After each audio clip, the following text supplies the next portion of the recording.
Today, we're diving into a story that honestly just shouldn't be possible.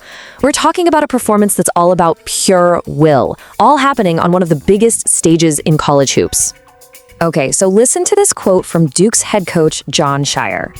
He had no business playing tonight. I mean, can you imagine a coach saying that about his own player? It's just wild.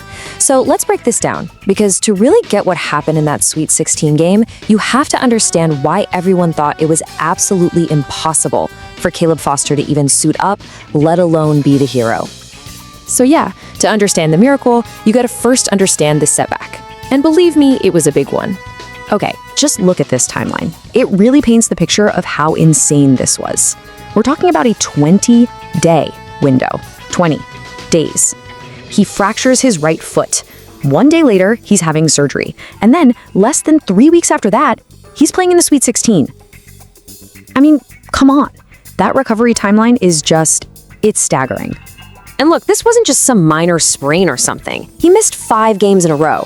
So the thinking was, okay, maybe he comes back. But the expectations, they were basically zero. You know, best case scenario, he gives a starter a couple of minutes of rest. That's it.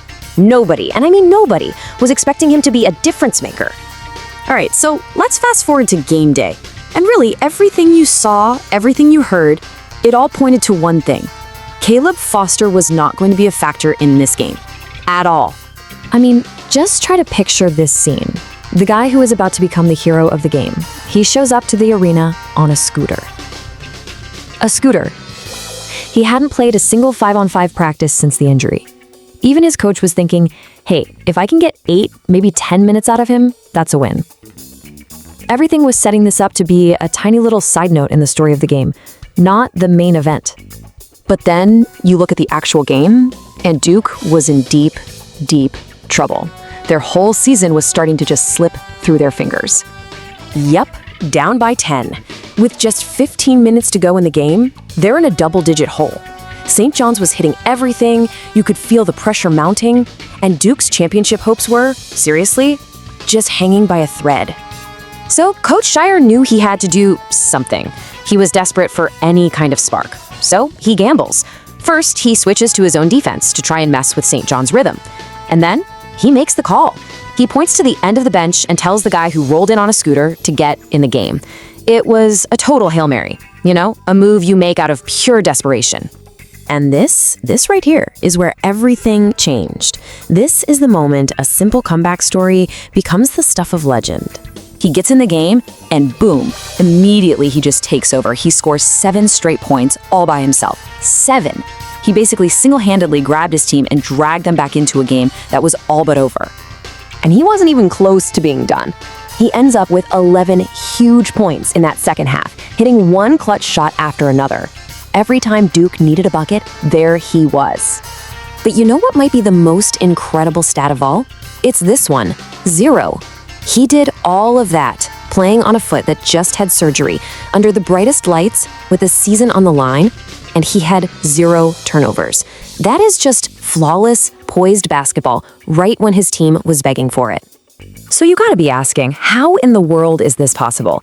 Well, if you ask Foster himself, it all came down to mindset. He said that the second the doctor told him there was even a chance, that's all he needed to hear. He took that tiny little opportunity and, in his own words, just ran with it. It's incredible. He literally just willed himself to victory. So the final buzzer goes off, Duke wins 80-75.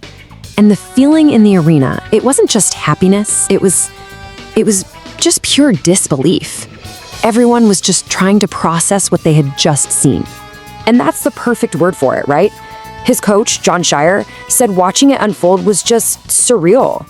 Like it was a dream, something that just doesn't happen in real life. And yeah, that definition really hits a nail on the head, doesn't it? Bizarre, strange, and absolutely fantastic.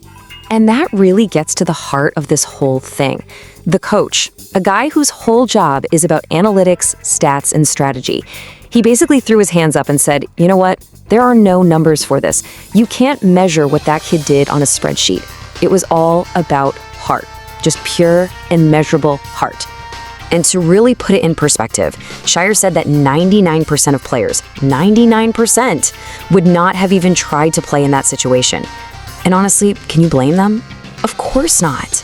What Caleb Foster did, that was the 1%. That was something truly special, driven by a level of commitment you just don't see every day. So at the end of the day, this incredible night from Caleb Foster is so much more than just a great sports highlight. It really leaves you thinking, right? It leaves you with this big question. How much of winning is about skill, and how much of it is just pure heart? Because this game, more than any other, is a powerful reminder that sometimes the simple will to win, well, that's the greatest skill you can have.